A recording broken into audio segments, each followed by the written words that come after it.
Lamar Jackson had an injury during the game. It was obvious. He was in the tent. He had some sort of a device on his left ankle later in the game. He would hobble from time to time. He would just kind of self-sack or self-tackle himself at times when maybe he thought the ankle had been aggravated in some way. Here's the hit along the sideline. It was Logan Wilson who was in on the Mark Andrews hit, the Lamar Jackson hit, and the Odell Beckham Jr. shoulder injury late in the game. And we didn't know what the issue was at first. I didn't know at first. I didn't know if it was his wrist, his arm, his what, but then it was clear there was something with the ankle. And he came back and played. And he played well, Peter, with that ankle injury. We'll see how the ankle feels this morning when he gets out of bed. That's the thing about an ankle. The adrenaline keeps it going for a while, and then you go to sleep and you wake up the next morning and you can't walk. So we'll see what the status of Lamar Jackson is moving forward. They get a few extra days before their next game. But he found a way to play through that ankle and be just as effective as he would have been if he hadn't had that ankle injury at all. I spent about 10 minutes with Jackson last night after the game. He was very, very clear that he's fine. He's going to be fine. And in fact, the odd thing was I had to really wait for him for a while, Mike. He went into a back room, and I think he went in to get some treatment while I was waiting to speak to him. But I watched him, I don't know, for parts of a half hour, come in and out, not limping, not favoring the ankle. So who knows? But you're probably right. You see on that, look, I don't know if we're going to get into heavily the whole hip drop tackle aspect of this game last night, but a lot of people were saying it wasn't only Mark Andrews, but it was also a hip drop tackle on Lamar Jackson, which I really don't think it was.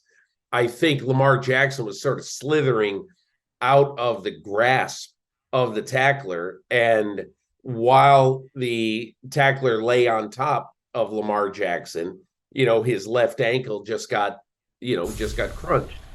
And I think it was a pretty logical, it was pretty understandable what exactly happened to him. But I will say this, that the biggest friend of this team right now is the schedule, Mike, because if you look at the Ravens schedule, I've written about this a couple of times during the course of the year, but if you would look at the Ravens schedule, you will see how friendly it is. No team in the NFL has as friendly a schedule down the stretch of this season as the Ravens do. And I'll tell you why. After they play the game last night, okay, what you see with the Ravens after that is a tremendous break in the schedule, because they then play 10 days after last night.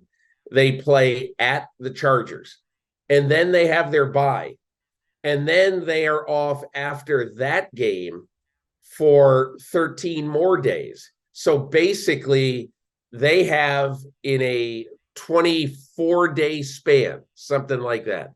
In a 24-day span, they only have one game. And so at this point right now, as we sit here, the team with the best chance to get well down the stretch in the NFL is the Baltimore Ravens.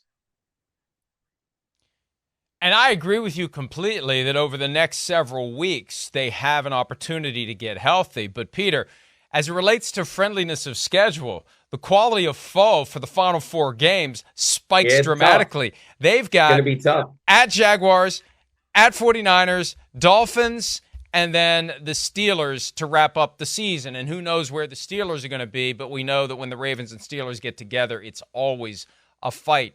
So they've got four tough games that they need to gird for with this mini break. They play the two LA teams with, like you said, mini bye, then full bye.